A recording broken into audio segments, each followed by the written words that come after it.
him, I don't think he's holy. We even look down on the holiness and the sanctity of our own parents. So whether our parents, example, whether they pray or not, for us, they are holy. You get what I'm trying to say? For us, as children of our parents, they are holy. Because their one dua still means more than us. Their sinning is still, for us, it doesn't mean anything. You get what I'm trying to say? We have to guide them, lead them, yes. Even while they're sinning, if they make a dua for us, it is more accepted than our own dua for ourselves. But our mind tells us and makes us think lowly of our own parents. The first siddiqeen you should be with is your parents. So if you cannot see goodness in your parents, because your mind is tricking you, what makes you think you can see goodness in where God places you? What makes you think you can see goodness in other people? Muslim, non-Muslim. I have people here whose parents are non-Muslim. Am I right? Their dua is still a dua of a parent. Khalas. Prophet did not say dua of a Muslim parent. Prophet said dua of a parent. Habis cerita. During the time of Rasulullah SAW, he had companions who are non-Muslims, whose parents are non-Muslim. Right? Yes or no? So he could have been, Prophet is very specific. He is Sahibul Quran. So his words will be specific. He will say du'as of a believing parent. He didn't do that. He says dua of a parent. Khalas. What more if it's a Muslim parent who's still sinning? If a dua of a non-Muslim parent will be accepted for her child or his child, what more the dua of a Muslim parent who is sinning? But what do our minds tell us? My father, what does he know? He doesn't study madrasah with me on Sunday.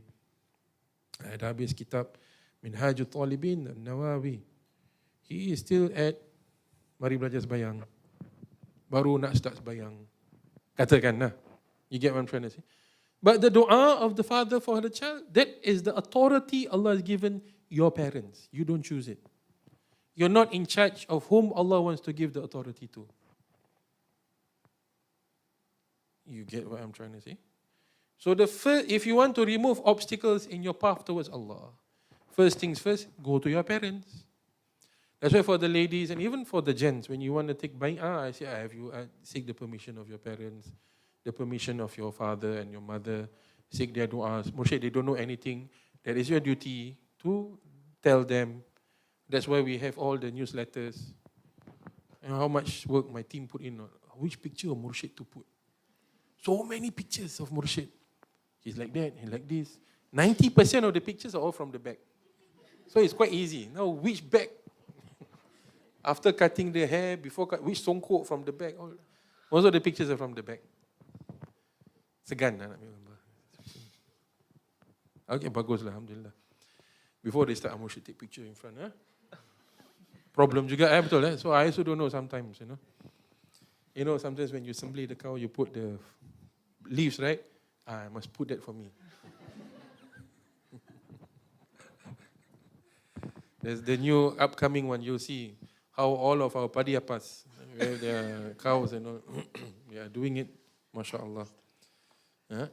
Okay, please don't treat your parents wrongly. They are the first source of power in your life. Whether they're still around or not. You get what I'm trying to say? Whether they're still around or not, spiritually, we are all still connected with them. So all the more if they're still around, that is your first source of power. You should go and take what? Take barakah. If you're asking why is my life always got a lot of hurdles, first things first, ask yourself, how's your prayer? I've gone through this in preliminary practices. Oh, Mursyid, I take bay'ah. Your first bay'ah, the first lafaz is prayer. So if your prayer is not there, your bay'ah is being affected. Preliminary practice. And then also your parents. So you go and take barakah from them. If you're married, barakah from your husbands first.